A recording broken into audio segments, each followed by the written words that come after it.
hijo dijo que sabía que yo había liquidado la hipoteca de $680,000 y que le estaba regalando la casa a su suegra. Luego me dijo que no estaba invitada a la celebración.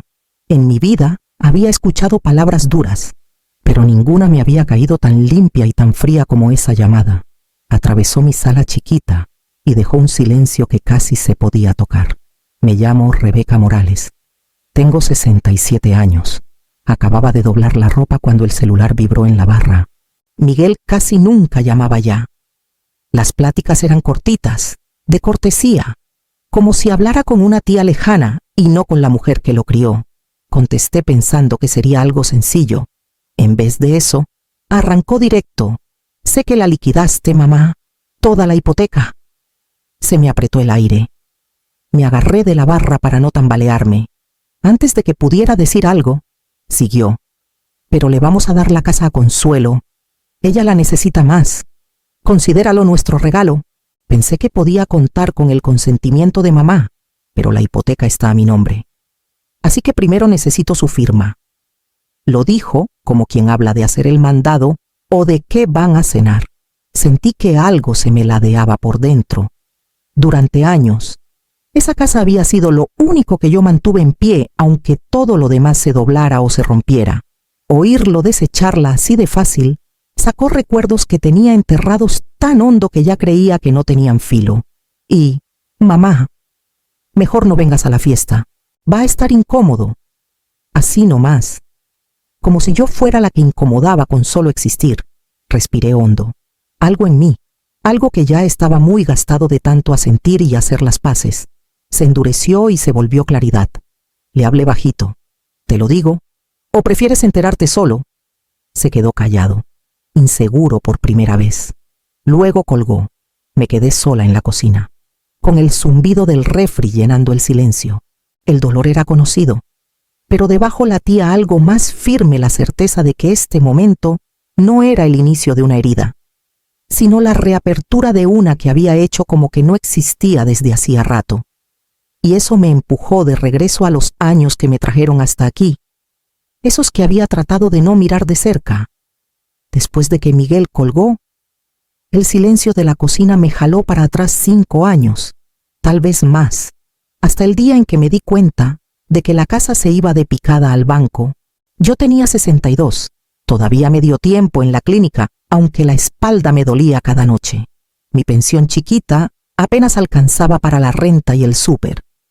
Pero las cartas que llegaban a la antigua dirección de mi ex eran imposibles de ignorar.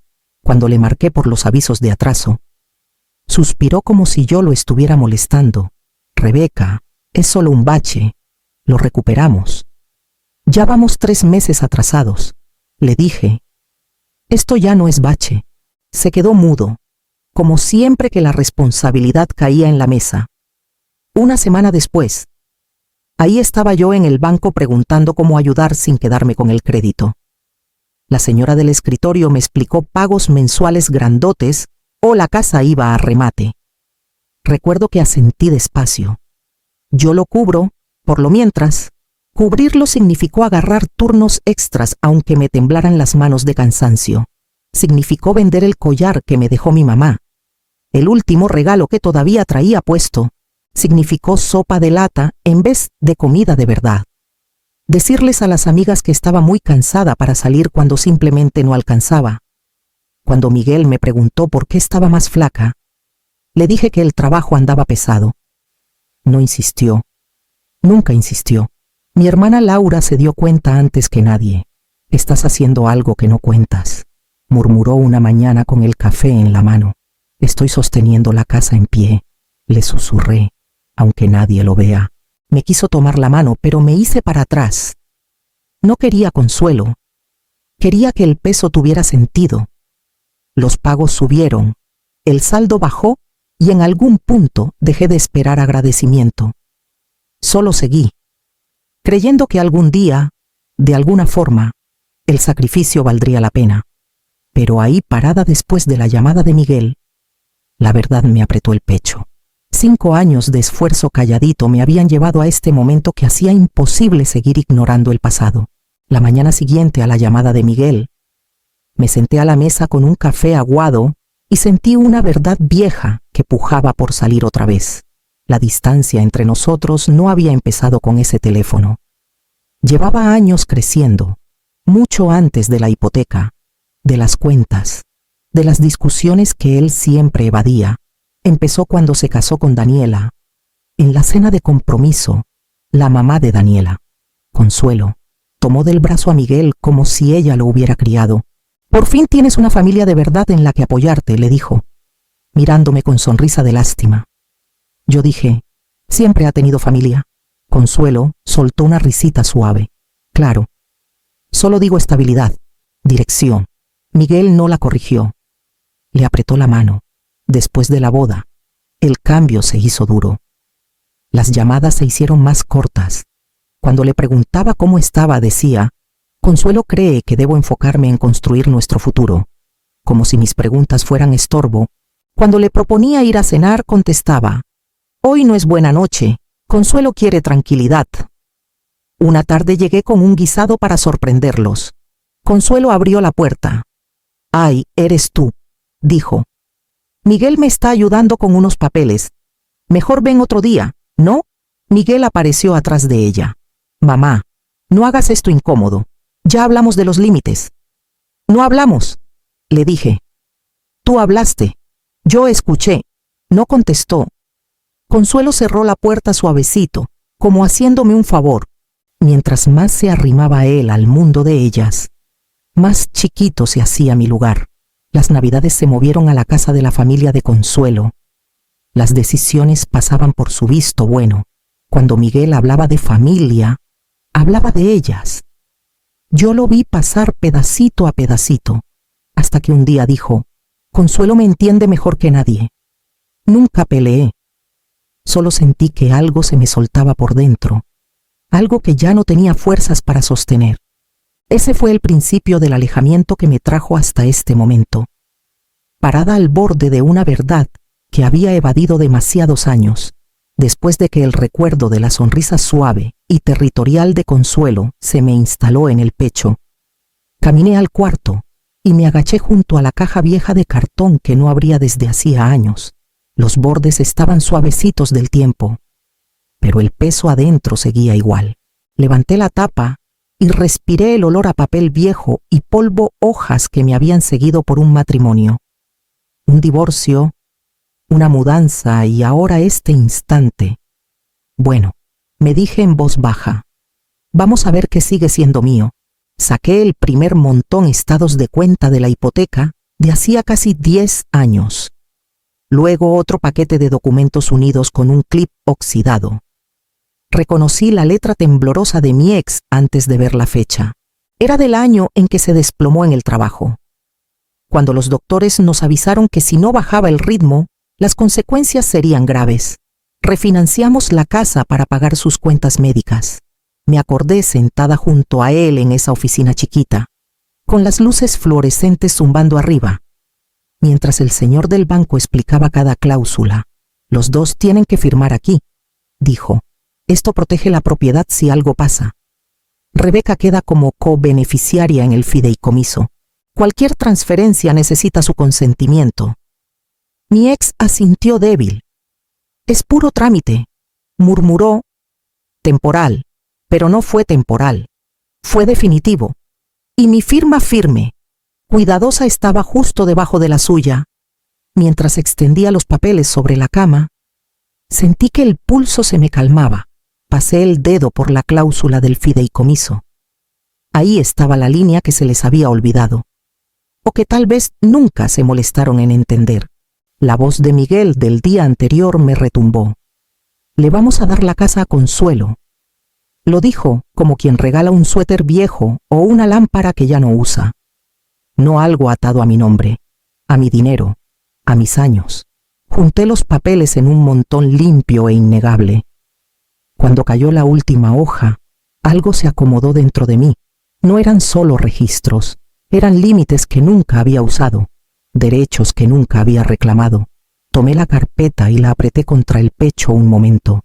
El poder siempre había estado aquí, esperando en tinta callada, y ahora que por fin lo veía claro, La pregunta ya no era si tenía poder, era qué iba a hacer con él. Manejé hasta Tlalnepantla con el montón de documentos en el asiento del copiloto, rozando los bordes cada vez que el coche se detenía. Antonio abrió la puerta de su oficina antes de que tocara. «Tía Rebeca», dijo bajito, «traes cara de quien carga algo muy pesado». «Y lo cargo», contesté, pasándole la carpeta. «Dime qué estoy viendo». Se sentó. Extendió los papeles en su escritorio y se quedó callado. Los ojos le iban rápido, revisando firmas, fechas, cláusulas. Mientras más leía, más cambiaba de postura. Al final golpeó una sección con el reverso de la pluma. «Esta cláusula del fideicomiso está blindada. Tú eres cobeneficiaria. Eso significa que nadie puede transferir la propiedad, regalarla ni modificar nada sin tu consentimiento por escrito». Solté un aire que no sabía que tenía guardado. «Miguel dijo que le va a dar la casa a Consuelo, que ya está decidido». Antonio negó con la cabeza. «No puede. Aunque intente empujarlo, cualquier revisión de título va a saltar esta cláusula. Tú tienes derecho legal y es más fuerte que cualquier cosa que tu ex o Miguel hayan firmado después». Me hundí en la silla. «Se va a enojar horrible». «Capaz sí», dijo Antonio. «Pero eso no cambia la ley, ni cambia lo que tú pagaste 5 años de mensualidades, deudas médicas, todo». Bajé la vista a mis manos, las mismas que escribieron cada cheque. «Ya me cansé de hacerme chiquita, Antonio». Cerró la carpeta con cuidado. «Entonces quizá aquí es donde dejas de hacerlo». Sus palabras se quedaron dando vueltas mucho después de que me paré. A la mañana siguiente puse los documentos en la mesa de la cocina y abrí la laptop. Esta vez no me temblaron las manos. El miedo ya se había gastado. Lo que quedaba era algo más firme. Primero llamé al registro público de la propiedad. «Necesito presentar un aviso de controversia sobre un fideicomiso residencial», dije. La empleada pidió el número de parcela. Se lo leí. Tras una pausa, dijo: «Una vez registrado, cualquier intento de transferencia quedará congelado hasta que firmen todos los beneficiarios». «Ese es el punto», contesté. Luego mandé correo a la empresa de títulos. «Por favor, actualicen el expediente para reflejar mi calidad de cobeneficiaria. Toda actividad relacionada con la propiedad debe ser marcada». En minutos contestaron: «Enterado». El último paso fue el bloqueo legal en el sistema estatal de propiedades. Pedía firma y declaración de interés. Cuando apareció el formulario en la pantalla, escribí mi nombre despacio, dejando que cada letra se asentara. Unos golpecitos suaves en la puerta. Mi vecina, Marlene, asomó la cabeza. «¿Todo bien?» «Sí», dije. «Por primera vez en mucho tiempo». «Sí». Me miró la cara. «Pareces mujer que ya tomó una decisión». Y la tomé. Cerré la laptop con suavidad y ya me cansé de tomarla en silencio. La mecha ya estaba encendida. Pasaron 3 días, firmes y callados, como la respiración que uno toma antes de soltar una verdad que ya no se puede recoger. No fui a la celebración en Cuernavaca. Me quedé en casa, con los papeles del fideicomiso bien acomodados en la mesa y los bloqueos legales ya presentados. Solo tenía que esperar. A media tarde me llegó mensaje de mi primo Antonio. Ya empezó. Mientras tanto, en el salón rentado de Miguel junto al lago, los invitados se juntaban bajo las series de foquitos, felicitándolo por su nuevo capítulo. Yo no estaba, pero cuando se reúnen tantos egos, las noticias vuelan. Consuelo levantó su copa primero. «Por la familia», dijo alegre, tocando su copa de champaña. «Y por la casa que Miguel y Daniela me están regalando. Una verdadera bendición». Aplaudieron. Alguien le preguntó cuándo se mudaba. «Ay, muy pronto», contestó. «El trámite es facilito, ya casi está, del otro lado del salón». Miguel reía y asentía como si todo estuviera resuelto. Daniela le pasó el brazo por la cintura. Entonces se abrieron las puertas. Entraron 2 funcionarios, uno del registro público, otro de la dependencia estatal de propiedades. El lugar se quedó en silencio cuando se acercaron a Miguel. «¿Usted es Miguel Morales?», preguntó el primero. «Sí», dijo Miguel, con sonrisa nerviosa. ¿Qué pasa? El funcionario le entregó una carpeta. Esta propiedad número de parcela terminado en 840 se encuentra bajo restricción legal. Se presentó un aviso de controversia. No procede ninguna transferencia, donación o modificación. Consuelo parpadeó. Eso es imposible. Miguel me dijo que está congelado, repitió el funcionario, y así seguirá hasta que todos los beneficiarios den su consentimiento. La cara de Miguel se le puso blanca. ¿Beneficiarios? ¿Qué beneficiarios?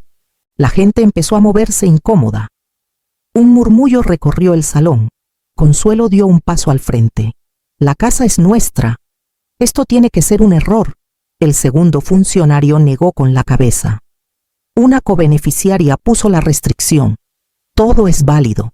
Daniela bajó la voz, pero todos la oyeron. Miguel, ¿qué carajos hiciste? Se jaló el cuello de la camisa. Esto no tenía que pasar. La casa es... Mamá no iba a... Alguien en el grupo susurró. La mamá fue la que pagó la hipoteca, ¿verdad? Otro contestó bajito. Entonces, ¿por qué la suegra se queda con la casa?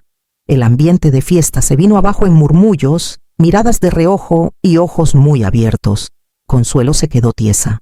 La sonrisa se le borró. Daniela se apartó de Miguel. Él se quedó en medio del salón, sintiendo cómo la vergüenza se le hundía. Mientras los funcionarios esperaban que firmara de recibido, al final escribió su nombre. Le temblaba la mano. Antonio me escribió otra vez. Se ve que se está desmoronando. Y yo sabía que esto apenas era el principio de lo que le tocaría enfrentar. Miguel llegó a mi departamento la mañana siguiente sin avisar. Escuché sus pasos apurados en el pasillo antes de que tocara. Cuando abrí, traía la cara colorada y los ojos apretados de pánico. Mamá, ¿qué hiciste? Exigió.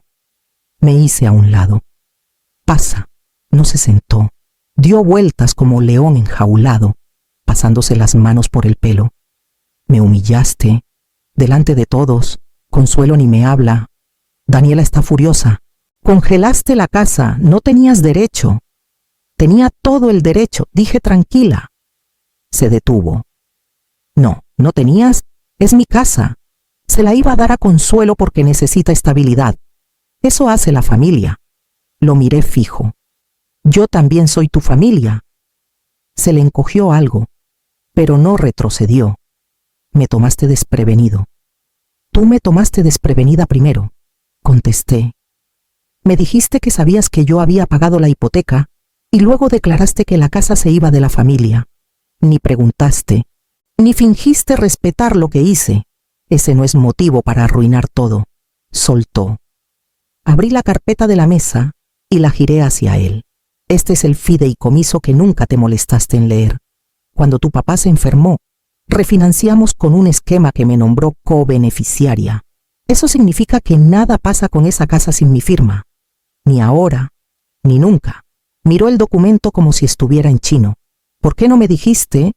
Porque nunca preguntaste. Respondí. Y porque seguía esperando que me vieras sin necesidad de papeles que te lo recordaran. Bajó la voz. ¿Y ahora qué? Cerré la carpeta con suavidad. Lo que pase depende de si puedes dejar de fingir que no importo. Bajó la mirada al piso, respirando fuerte, entre enojado y algo que no quería nombrar. El espacio entre nosotros se sentía frágil, en equilibrio sobre lo que él decidiera hacer de ahora en adelante. 2 días después del enfrentamiento, empezaron a verse las ondas. Miguel llamó tempranito, con voz tensa y apresurada. Mamá, la empresa de títulos no procesa nada, dijo. Me dijeron que todo está bloqueado, que tu aviso es hermético. Y lo es, contesté.